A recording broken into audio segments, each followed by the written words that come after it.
Good morning student, good morning. Myself Kailash Chotia, मेरा नाम कैलाश चोटिया है।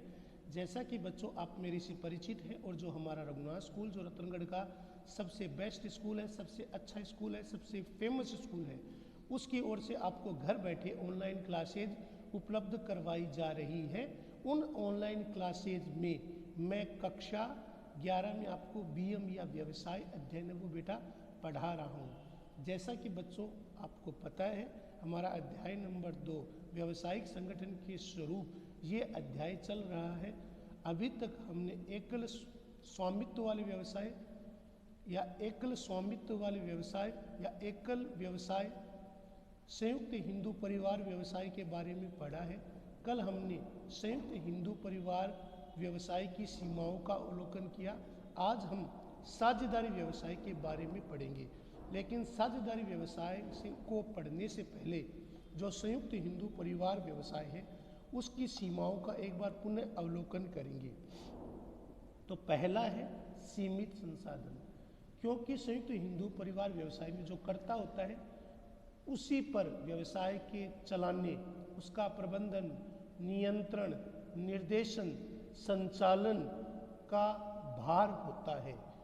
और ऐसे में जो करता है वो अपने परिवार की पैतृक संपत्ति, अपने संसाधनों पर ज़्यादा आश्रित रहता है। इसलिए ऐसे में कर्ता के पास पूंजी के सीमित अवसर रहते हैं। इससे क्या वह व्यवसाय के विस्तार की संभावना है उसके लिए समाप्त हो जाती है, कम हो जाती है। तो संयुक्त हिंदू परिवार व्यवसाय में पैतृक संपत्ति पर आश्रित रहता है, इसलिए इसके सामने जो पूंजी होती है, जो पूंजी के स्रोत होते हैं वो सीमित होते हैं, पूंजी के संसाधन है वो सीमित रहते हैं। इससे व्यवसाय के फैलाव, उसके विस्तार की संभावना कम हो जाती है।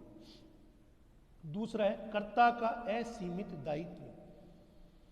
तो कर्ता पर न केवल निर्णय लेने, जो कर्ता होता है यानी परदादा के बाद में दादाजी कर्ता बन गए, दादाजी के बाद में पिताजी, पिताजी के बाद में पुत्र, पुत्र के बाद में पौत्र, ये कर्ता है स्वतः बन जाते हैं। हिंदू संयुक्त हिंदू परिवार व्यवसाय में चाहे महाजनी का हो चाहे स्वर्णकारी का व्यवसाय हो, परिवार में जन्म लेने वाला बच्चा है, बच्ची है, वो स्वतः सहसमासी बन जाती हैं। तो कर्ता पर और पीढ़ी दर पीढ़ी है वो कर्ता बदलते रहते हैं। तो कर्ता पर न केवल व्यवसाय के संबंध में निर्णय लेने, प्रबंध लेने का उत्तरदायित्व होता है, बल्कि उस पर असीमित उत्तरदायित्व का बोझ भी आ जाता है। कभी कभी व्यवसाय में घाटा भी लग जाता है। तो ऐसी स्थिति में जो लिए गए ऋण है उनको चुकाने के लिए केवल और केवल कर्ता तो अपनी फर्म, अपनी दुकान, अपने प्रतिष्ठान की छवि को ही खराब नहीं करना चाहता। इसलिए कर्ता को अपनी ऋणों के बोझ से मुक्त होने के लिए, अपने ऋण उतारने के लिए जो असंगठित ऋण के स्रोत हैं, जैसे कि महाजन, सेठ, साहूकार, जिससे उसने ऋण लिया है उसको चुकाने के लिए अपनी निजी संपत्ति को भी बेचना पड़ता है। निजी संपत्ति को भी, चाहे वो खुद का घर हो, चाहे मकान हो, चाहे प्लॉट हो, चाहे खेत हो, चाहे चल अचल संपत्ति हो, उसे बेचना पड़ता है। कर्ता का प्रभुत्व, जैसा आपको पता है, एक जो संयुक्त हिंदू परिवार व्यवसाय, एकल स्वामित्व वाले व्यवसाय की बात नहीं करें, संयुक्त हिंदू परिवार व्यवसाय में क्योंकि कर्ता ही व्यवसाय का मालिक होता है, वही प्रबंधक, नियंत्रक, संचालक होता है, पूरा व्यापार उसी के नियंत्रण में होता है। कर्ता अकेला ही व्यवसाय का प्रबंध करता है, नियंत्रण करता है, संचालन करता है, जो कभी कभी अन्य सदस्यों को स्वीकार नहीं होता। इससे क्या होता है, उनके टकराव हो जाता है, यहाँ तक कि पारिवारिक इकाई भंग भी हो सकती है। इससे क्या होता है, उनमें टकराव पैदा हो जाता है और यहाँ तक कि जो पारिवारिक इकाई है, परिवार की इकाई है, वो कई बार क्या हो जाता है, इसे टकराव होने के कारण पारिवारिक सदस्यों में मनमुटाव हो जाता है। अपने व्यापार पर आधिपत्य को लेकर दादा परदादा या पिता पुत्र के बीच में झगड़ा हो जाता है। फलतः इसका परिणाम स्वरूप जो नौजवान पीढ़ी है जो समझौता नहीं कर सकती, वो व्यापार से अलग हो जाती है, परिवार से अलग हो जाती है, और पारिवारिक इकाई जो हमारे परिवार का अभिन्न अंग है वो धीरे धीरे समाप्त होने लग जाती है। वैसे भी संयुक्त हिंदू परिवार व्यवसाय है वो धीरे धीरे अपने अवसान की ओर है, अपने समापन की ओर है।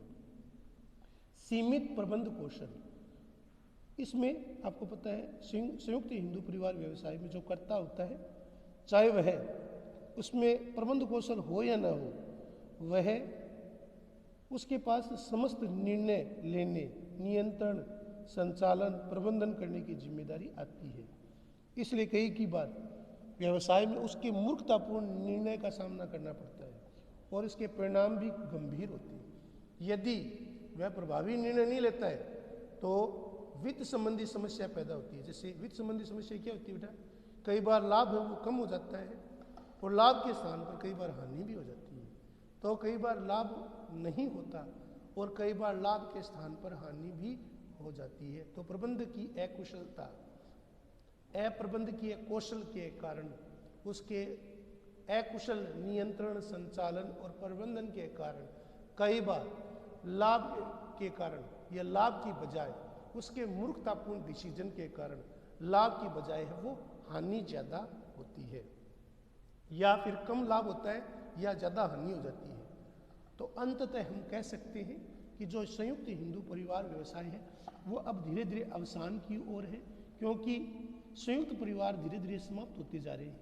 इसलिए जो संयुक्त हिंदू परिवार व्यवसाय है वो भी धीरे धीरे अवसान की ओर है, ढलान की ओर है। उसका भी सूर्य धीरे धीरे अस्त हो रहा है, क्योंकि देश में संयुक्त हिंदू परिवारों की संख्या लगातार कम होती जा रही है। एकल परिवार है वो ज़्यादा मिलते हैं, संयुक्त परिवार है धीरे धीरे कम होते जा रहे हैं। चाहे महाजनी का व्यवसाय देख लो आप, चाहे सुनारी का व्यवसाय देख लो, इन सभी में आपको देखोगे कि धीरे धीरे जो संयुक्त हिंदू परिवार व्यवसाय है वह धीरे धीरे समाप्त होता जा रहा है। और अब व्यवसाय के नए नए स्वरूप और संगठन है वो सामने आ रहे हैं, जिनमें से एक है साझेदारी, जिसे अंग्रेजी में कहते हैं पार्टनरशिप। तो एकल स्वामित्व आपको पता है, मैंने आपको इससे पहले बताया था, संयुक्त हिंदू परिवार व्यवसाय से पहले मैंने आपको संयुक्त हिंदू परिवार व्यवसाय से पहले आपको एकल स्वामित्व व्यवसाय के बारे में बताया था। तो एकल स्वामित्व व्यवसाय में सभी निर्णय वो एक व्यक्ति, नियंत्रण, संचालन, प्रबंधन एक व्यक्ति के हाथ में होते हैं।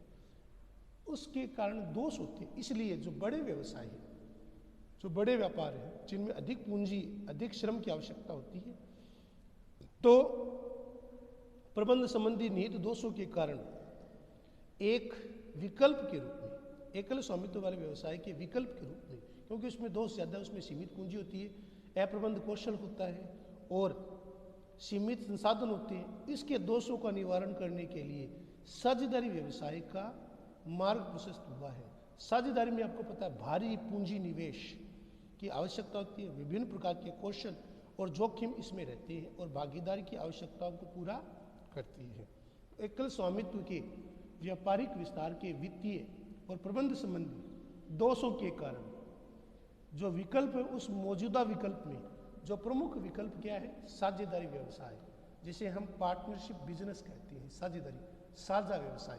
क्योंकि एकल स्वामित्व वाले व्यवसाय में पूंजी की मात्रा कम होती है, सीमित संसाधन होते हैं, बड़ी मात्रा में पूंजी के लिए और विशाल मात्रा में उत्पादन, वस्तु के निर्माण, उसके उत्पादन, उसकी बिक्री के लिए जो व्यवसाय का सबसे लोकप्रिय तरीका है वो साझेदारी व्यवसाय है, पार्टनरशिप व्यवसाय है, साझेदारी व्यवसाय। लक्षण, साझेदारी व्यवसाय के लक्षण क्या है?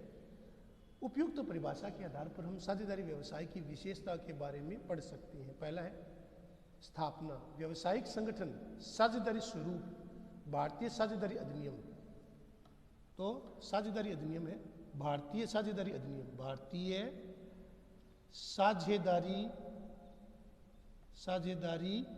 अधिनियम, भारतीय साझेदारी अधिनियम 1932 द्वारा। तो व्यापारी संगठन के स्वरूप में जो साझेदारी व्यवसाय है, वो साझेदारी व्यवसाय है, वो उसका स्वरूप है वो भारतीय कानून के अनुसार भारतीय साझेदारी अधिनियम 1932 द्वारा शासित है। भारतीय साझेदारी अधिनियम 1932 द्वारा साझेदारी व्यवसाय है वो शासित है। तो साझेदारी व्यवसाय है वो भारतीय साझेदारी अधिनियम की धारा 1932, भारतीय साझेदारी अधिनियम 1932 के अनुसार साझेदारी व्यवसाय का संचालन किया जाता है, साझेदारी व्यवसाय का नियमन किया जाता है। साझेदारी कानून समझौते के परिणाम स्वरूप, साझेदारी व्यवसाय है वो समझौते के परिणाम स्वरूप होता है, जिसके अंतर्गत दो या दो से अधिक व्यक्ति के बीच में या साझेदारों के बीच में हानि और लाभ को व्यवसाय के संचालन के तरीकों को लेकर निश्चय किया जाता है। तो जिसमें साझेदारी कानून समझौते के परिणाम स्वरूप अस्तित्व में आती है, इसमें साझेदारों के मध्य संबंधों, लाभ और हानि को बांटने एवं व्यवसाय के संचालन के तरीकों को निश्चित किया जाता है। विशिष्ट बात यह है कि व्यवसाय वैधानिक होना चाहिए, व्यवसाय वैधानिक होना चाहिए, जिसमें साझेदारों के मध्य संबंधों, लाभ और हानि को बांटने के लिए ये व्यवसाय के सफल संचालन के तरीकों को विनिश्चित किया गया है। तो जिसमें साझेदारों के मध्य, साझेदारों के मध्य लाभ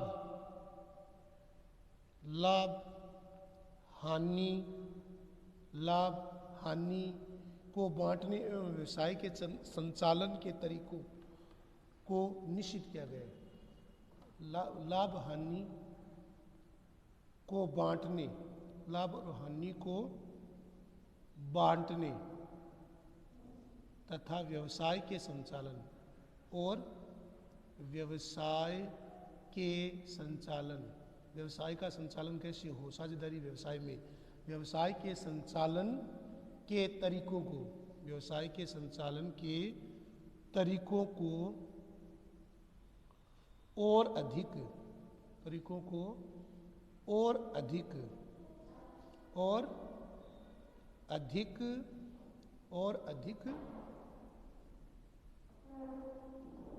स्पष्ट किया गया है, और अधिक स्पष्ट किया गया है। तो भारतीय साझेदारी अधिनियम 1932 के द्वारा साझेदारों के मध्य, दो या दो से अधिक साझेदारों के मध्य होने वाले लाभ हानि को आपस में बांटने, व्यवसाय के लिए कौन से तरीके हो, कौन से नियम हो, उपनियम हो, उनके तरीकों को और अधिक स्पष्ट किया गया है। भारतीय साझेदारी अधिनियम 1932 के द्वारा साझेदारों के मध्य लाभ हानि, व्यवसाय संचालन के तरीके, उसकी प्रक्रिया को और अधिक स्पष्ट और व्यवहारिक बनाया गया है। उसके संचालन का उद्देश्य लाभ कमाना होता है। किसी भी व्यवसाय का उद्देश्य हमेशा लाभ कमाना होता है। इसलिए कोई भी व्यक्ति यदि कोई धर्मार्थ सेवा के लिए, किसी की सेवा के लिए कोई धर्मशाला या भंडारा लगाते हैं, दो या दो से अधिक व्यक्ति मिलकर अपनी पूंजी से कोई धर्मशाला या भंडारा लगाते हैं और उसमें फ्री सेवा करते हैं, तो उसे हम व्यवसाय नहीं करेंगे। लेकिन जब लाभ कमाने के लिए, जब दो या दो से अधिक व्यक्ति एकजुट होते हैं या लाभ और हानि को बांटने के लिए और व्यवसाय के तौर तरीके संचालित करने के लिए दो या दो से अधिक व्यक्ति व्यापार का संचालन करते हैं, तो उसे हम साझेदारी व्यवसाय कहेंगे। तो सेवार्थ कार्य और धर्मार्थ कार्य को हम व्यवसाय नहीं कह सकते। सेवार्थ कार्य या धर्मार्थ कार्य है वो व्यवसाय की श्रेणी में बिल्कुल नहीं आता बेटा। दूसरा है देयता। दूसरा बिंदु हमारा क्या है? देयता। देयता। फर्म में साझेदारों का दायित्व असीमित होता है। जितने साझेदार हैं उन सभी का दायित्व है वो असीमित होता है, सीमित नहीं, असीमित। यदि व्यवसाय के लिए, यदि व्यवसाय को शुरू करने के लिए, संचालित करने के लिए परिसंपत्तियां, पैसा, धन, आय के स्रोत यानी संसाधन है वो अपर्याप्त है, तो यदि ऋण हो जाए तो ऋण को चुकाने के लिए व्यक्तिगत संपत्तियों से उसे चुकाया जाएगा। उसकी व्यक्तिगत संपत्तियां, चाहे कार हो, चाहे मकान हो, चाहे प्लॉट हो, चाहे खेत हो, चाहे बाड़ा हो, चाहे चल अचल संपत्ति हो, चाहे सोना चांदी, उसे बेचकर उसकी व्यक्तिगत संपत्तियों से ऋणों को चुकाया जाएगा। इसके अतिरिक्त वे ऋणों को चुकता करने के लिए, जो ऋण हो जाते हैं व्यापार में, को ऋणों को चुकता करने के लिए व्यक्तिगत रूप से और संयुक्त रूप से उत्तरदायी होंगे। तो ऋणों को चुकाने के लिए, ऋणों को चुकता करने के लिए वो व्यक्तिगत रूप से और संयुक्त रूप से उत्तरदायी होते हैं। व्यवसाय में जितने साझेदार होते हैं उनके ऊपर असीमित दायित्व होता है। पूंजी के स्रोत हैं, पूंजी के संसाधन है, वो यदि अपर्याप्त होते हैं तो ऋणों को लिया जाता है। चाहे असंगठित हो या संगठित क्षेत्र में जो ऋण के स्रोत हैं उनसे ऋण लिए जाते हैं। और यदि ऋण चुकाने में फिर भी यदि असमर्थ होते हैं तो व्यक्तिगत पूंजी, अपने व्यक्तिगत संपत्ति को गिरवी रखकर या बेचकर ऋणों को चुकाया जाता है। तो फर्म में साझेदारों का दायित्व असीमित होता है। फर्म में, दुकान में या व्यवसायिक इकाई में, तो व्यवसायिक इकाई में, फर्म के साझेदारों का दायित्व असीमित होता है। असीमित दायित्व होता है ऋणों को चुकाने के लिए, ऋणों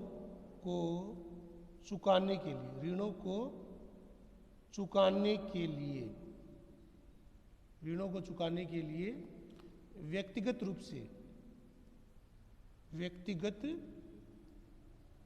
से एवं संयुक्त रूप से सभी साझेदार हैं वो उत्तरदायी होंगे। खुद एक अकेला साझेदार और सारे साझेदार संयुक्त रूप से उत्तरदायी होते हैं। संयुक्त रूप से उत्तरदायी होते हैं। संयुक्त रूप से प्रत्येक साझेदार ऋण का भुगतान के लिए उत्तरदायी होता है। संयुक्त रूप से प्रत्येक साझेदार, पार्टनर है, वो ऋण को चुकाने के लिए, मैंने जैसे कहा कि यदि व्यापार के विस्तार या विकास के लिए ऋण की आवश्यकता होती है तो संगठित और असंगठित जो ऋण के स्रोत हैं उनसे ऋण लिए जाते हैं। लेकिन यदि घाटा हो जाता है, हानि हो जाती है और व्यापार बंद करना पड़ता है तो ऐसी स्थिति में ऋणों को चुकाने के लिए उनकी व्यक्तिगत संपत्तियों को नीलाम या उनको बेचा जा सकता है तथा प्रत्येक व्यवसाय में अपने हिस्से के अनुपात में योगदान करेगा और उस सीमा तक देनदारी होगी। यदि यदि 5 साझेदार हैं और 1 करोड़ का घाटा है तो प्रत्येक साझेदार के पास करीब 20 लाख रुपए का बोझ आएगा। यानी 20 लाख रुपए चुकाने के लिए उसकी व्यक्तिगत संपत्तियों को बेचा जा सकता है। व्यवसाय की देनदारी का भुगतान करने के लिए उस साझेदार को व्यक्तिगत रूप से उत्तरदायी ठहराया जा सकता है। मैंने आपको कहा है कि व्यक्तिगत रूप से व्यवसाय की देनदारी का भुगतान करने के लिए व्यक्तिगत रूप से और संयुक्त रूप से उस साझेदारी व्यवसाय में प्रत्येक व्यवसायी या सभी व्यवसायी उत्तरदायी होते हैं। लेकिन ऐसी स्थिति में साझेदार अन्य साझेदारों से उनके हिस्से की देनदारी की बराबरी राशि वसूल कर सकता है। लेकिन ऐसी स्थिति में वह साझेदार अन्य साझेदारों से उनके हिस्से की देनदारी की बराबर राशि वसूल कर सकता है। यदि किसी साझेदार को घाटा होता है तो ऐसी स्थिति में समस्त साझेदार व्यक्तिगत रूप से और सामूहिक रूप से उन देनदारियों को चुकता करने के लिए उत्तरदायी होते हैं। उन्हें चुकाने के लिए उत्तरदायी माने जाएंगे। लेकिन ऐसी स्थिति में वह साझेदार अन्य साझेदारों से उनके हिस्से की देनदारी वसूल कर सकता है। यदि वह वहन कर रहा है तो उसे वसूल करने का भी अधिकार है। जोखिम वहन करना, तीसरा हमारा बिंदु है जोखिम वहन करना। जोखिम वहन करना, कोई भी व्यवसाय वो बिना जोखिम के नहीं चल सकता। यदि बड़ा व्यवसाय है जिसमें अकेला व्यक्ति पूंजी नहीं लगा सकता तो संयुक्त रूप से साझेदारी व्यवसाय शुरू किया जाता है। और आपको पता है व्यवसाय में प्रतिपल रिस्क रहती है। एक टीम के रूप में चलाने के लिए जोखिम को साझेदार वहन करता है। इसके प्रतिफल के रूप में उन्हें लाभ प्राप्त होता है। यदि लाभ होता है वो आपस में बढ़ जाता है, यदि हानि होती है तो आपस में बांट ली जाती है। मैंने आपको कहा कि यदि लाभ है 1 करोड़ रुपए का है तो 500 साझेदार में बढ़ जाएगा, और हानि यदि 1 करोड़ रुपए है तो 500 साझेदार में बढ़ जाएगी। तो लाभ और हानि दोनों के लिए वो व्यक्तिगत रूप से और सामूहिक रूप से उत्तरदायी होते हैं। तो जोखिम वहन करना, जो साझेदारी व्यवसाय है उसमें जोखिम है, उसमें जोखिम निहित है, जोखिम समाहित है, जोखिम रहता है। व्यवसाय को एक टीम के रूप में चलाने के लिए, व्यवसाय को एक टीम के रूप में चलाने के लिए समस्त साझेदार उस जोखिम को वहन करते हैं, और यदि रिस्क लेते हैं, संसाधन जुटाते हैं, कारखाना लगाते हैं, इकाई लगाते हैं, फैक्ट्री लगाते हैं, उद्यम लगाते हैं, एंटरप्रेन्योर के उद्यमी के रूप में कोई नया व्यवसाय शुरू करते हैं, मिलकर व्यवसाय शुरू करते हैं, उसमें अपने व्यक्तिगत पूंजी लगाते हैं, अपने समस्त संसाधन उसमें झोंकते हैं। ऐसी स्थिति में क्योंकि नया व्यवसाय उसमें जोखिम रहता है और व्यवसाय का नाम ही जोखिम है, जीवन के हर क्षण में हर पल में जोखिम समाहित है, तो व्यवसाय तो इसे अछूता हो ही नहीं सकता। तो व्यवसाय की कोई भी क्रिया है वो बिना जोखिम के नहीं हो सकती। इसलिए साझेदारी व्यवसाय में समस्त जोखिम है वो साझेदार उन्हें चुकाने के लिए व्यक्तिगत और सामूहिक रूप से, व्यक्तिगत और साझेदार रूप से उत्तरदायी होता है। और यदि लाभ होता है तो हाँ, उस लाभ को समस्त साझेदारों में बांट दिया जाता है। यदि हानि होती है तो हानि को चुकाने के लिए, देयता को चुकाने के लिए, कर्ज को चुकाने के लिए वो समस्त साझेदार व्यक्तिगत रूप से और सामूहिक रूप से उत्तरदायी होते हैं। तो जोखिम वहन करना साझेदारी व्यवसाय है वो जोखिम से भरा हुआ है, इसमें जोखिम सन्निहित रहता है, जोखिम भरा हुआ है और इसमें जोखिम की संभावना अधिक रहती है। तो फर्म के साझेदारों का दायित्व असीमित होता है ऋणों को चुकाने के लिए, ऋणों को चुकाने के लिए व्यक्तिगत रूप से और संयुक्त रूप से ऋणों को चुकाने के लिए, जैसे मैंने आपको बता दिया, यदि ऋण है, यदि संगठित और असंगठित क्षेत्र के ऋण हो गए और साझेदारी व्यवसाय समाप्त हो रहा है तो उन ऋणों की देयता के लिए साझेदार है वो अपनी व्यक्तिगत रूप से और संयुक्त रूप से उत्तरदायी होंगे।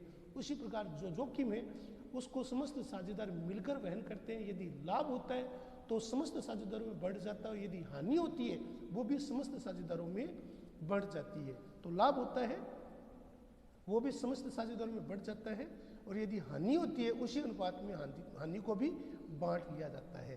तो आज बेटा मैंने आपको पॉइंट नंबर 1 उसकी स्थापना, भारतीय साझेदारी अधिनियम, भारतीय साझेदारी अधिनियम 1932, साझेदार के मध्य लाभ हानि को बांटने के लिए उसमें बिंदु दिए गए हैं। दूसरा है देयता, यानी ऋणों को चुकाने के लिए व्यक्तिगत और सामूहिक रूप से उत्तरदायी होती हैं। जोखिम वहन करना, जैसे मैंने आपको बताया है व्यवसाय में, आपको बताया एक टीम के रूप में चलाया जाता है साझेदारी व्यवसाय में। यदि व्यवसाय में देयता हो जाए, ऋण हो जाए तो उन्हें चुकाने के लिए वो व्यक्तिगत और सामूहिक रूप से उत्तरदायी होते हैं। वो आपस में एक तय अनुपात के अनुसार बांट लेते हैं। यदि लाभ होता है वो समस्त साझेदारों में बढ़ जाता है और यदि हानि होती है, यदि हानि होती है तो हानि को भी बेटा उसी अनुपात में बांट लिया जाता है, हानि को भी साझेदार आपस में बांट लेते हैं। तो बेटा आज मैंने जो पढ़ाया है इसको आपको लिखना है, याद करना है, समझना है, ये आपका होमवर्क है। धन्यवाद।